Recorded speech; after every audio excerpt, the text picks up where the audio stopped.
Welcome to Kentucky Horsepower, the official podcast of the Kentucky Automobile Dealers Association. Hello and good day, everyone. This is Jason Wilson, president of the Kentucky Auto Dealers Association, and today we are very pleased to have Stuart Ferguson, managing partner of the Underwriters Group, a Higginbotham partner out of Louisville, Kentucky, and a good friend of our association. Stuart, how are you, sir? Well, greetings from Anchorage, Kentucky, just out here next to Oldham County. Well, it's good to have you with us. I know you're fresh off a successful outing at the KADA golf tournament, which you fared pretty well. So, well, it's unusual for me to be a D player, but hats off to my friends at the Montgomerys. Well, it sounds like you had a good team and had a good time out there. Well, we're pleased to have you on Kentucky Horsepower Day, the official podcast of KADA. And for those that aren't as familiar, I thought we would just start, Stuart. Why don't you explain this relationship a little bit between the KADA and ADMIC that has been in place for quite a while? There's a number of our members and dealers that you work with very closely. And I thought I'd start with that and let you sort of explain that to our folks. ADMIC's an insurance company. It's owned by the dealers directly. There's direct shareholding in it. Formed in 1979. The comp has gone into crisis a number of times in this state. We've worked very closely with KADA and the legislative arm to get the laws passed and changed.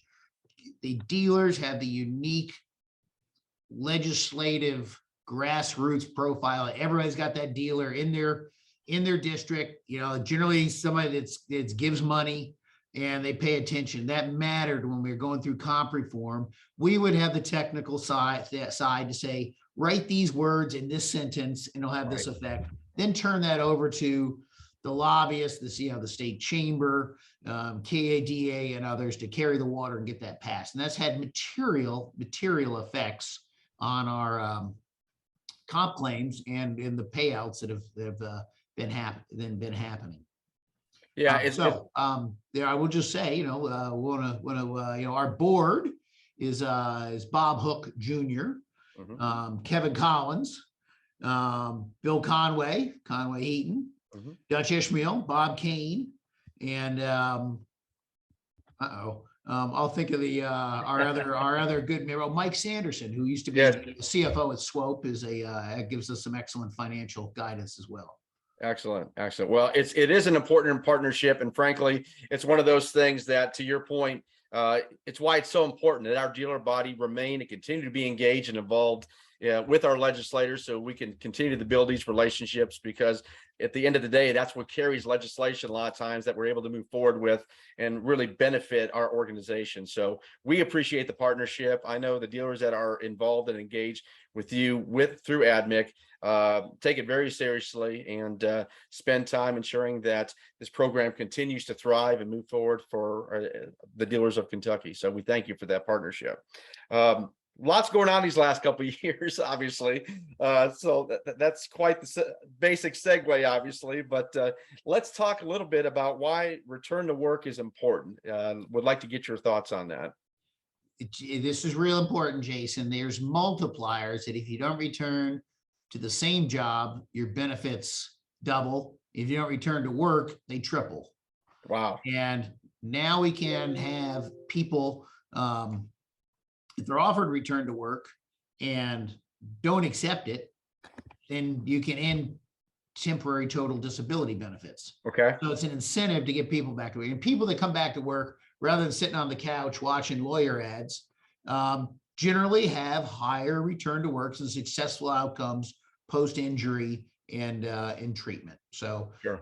There's a reason why you want people back to work. And, nobody wants to be, might not be the same thing they were doing, but, right. People want to get back to what they were doing in almost all cases. Right. Well, great point there. And something that I don't know that everyone was aware of. So important fact there as it relates to these multipliers. Well, and your experience mod is driven for 3 years based on your losses. Okay. So to the effect that you return people to work, you are bending the curve and bringing down your experience mod, which brings down your overall cost on a 4-year period. And it's really important. And it's not obvious Right, right. No, appreciate you mentioning that for sure. Look, I know you have a lot going on with and with different partnerships you have. I know you're partnering with the Kentucky Employment Mutual Insurance KEMI. What does that look like? Explain that partnership if you could for our folks. All right. KEMI used to be the state fund. They're Mhm. competitive market as well. They're the largest market share insurer of workers' compensation in Kentucky. We looked around with the board and said, how can we do better? And the scale at which they buy things for such as reinsurance or loss control or advertising was bigger than ADMIC. So we partnered up. We take a reinsurance from them. They front the program, put out the primary policy, and then we take half of every loss back from them. But in doing that, significantly cut down the risk that we have, and then also our expense ratio. KEMI just got reaffirmed as their A rating from AM Best. And oddly, we didn't really think this all the way through, but it worked out pretty good. They pay a dividend, and ADMIC separately pays a dividend.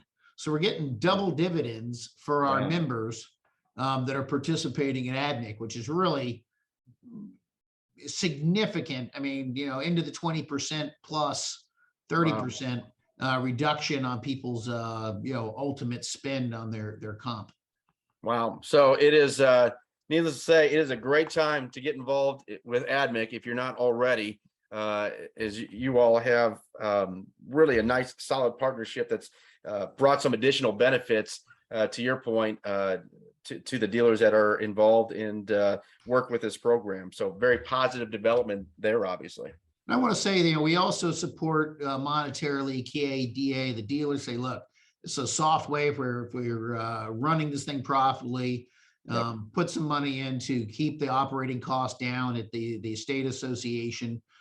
Strong support on the board, and realize that that's how they're doing it. As we're getting interest rates going up, we've got a very strong balance sheet, and this thing will start spitting more cash out of on the bottom line just from our investment portfolio. Sure. And I do appreciate you mentioning.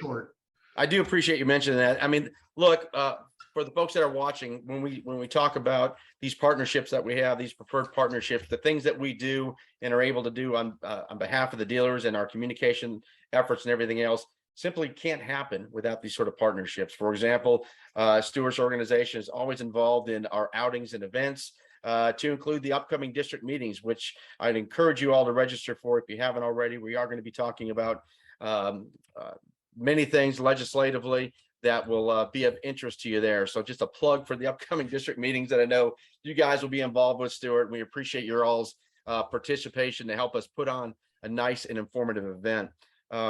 Before we wrap up, let's get any sort of additional comments and thoughts that you have that dealers should just be aware of in the general sense as it relates to the world that you're in, the things that you see, and that dealers, if they're not thinking about it, at least it should be on the radar and some things they should be thinking about.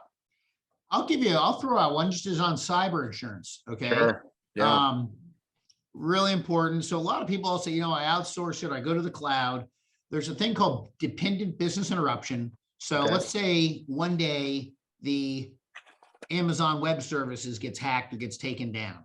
And well, all right, now I'm a dependent business and I got very little dependent business interruption coverage there. And all of a sudden you can't run your FI or, that's a real problem. And people aren't, I don't think, looking through the nuances of saying, well, I've outsourced this, I'll be okay.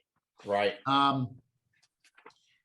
There's some new cyber umbrellas that will cover cyber nation state terrorism. So if the Russians hack us and shut down everything, most policies have a terrorism or nation state actor exclusion, and these cyber umbrellas are picking that up. I would look at that. And then I would just say, in closing on this, you got to have, there's 6 things you got to have to get cyber insurance anymore. One is a firewall. Okay, we all got that. Right. Second is multi-factor authentication. That is an ongoing process, starting to put it in. We're all seeing it more and more places. The new hot one is called endpoint detection response, and that is inside your firewall. a program that scans to say, okay, this is unusual activity, shut that down until we can go look at and see what's going on there. So it's essentially, once the hacker's in there, it's another way to do that, and protects your privileged accounts as well. So your IT director or somebody, that's how you get control of the system. Sure. The next is backups in an air gap or cloud.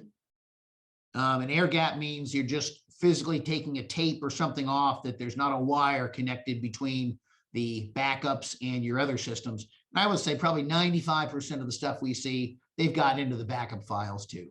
And this is the way to prevent that. Okay. Callbacks on wire transfers.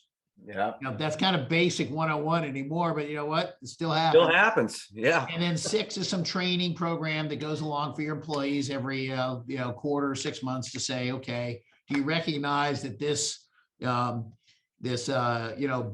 bill from the manufacturer actually ends in, .Iran or something. Right. Right. Some other, hostile nation actor or otherwise.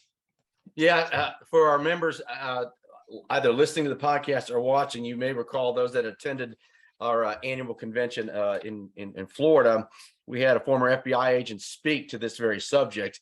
And by the end of it, people were debating on even keeping their smartphones anymore, because it's some scary stuff out there for sure. So that is an important thing. And we're seeing more and more of these activities going on as it relates to these cyber attacks, really throughout the country. So I appreciate you mentioning that for sure. It's an important topic, and glad that you're able to help with that. There's some really good scans out there. It's a service, and it tells you what open ports you have, which is from even my own company, I don't know what all that stuff is, but I know when they show it to me, I send it down to my IT guys and they'll plug it up. Okay.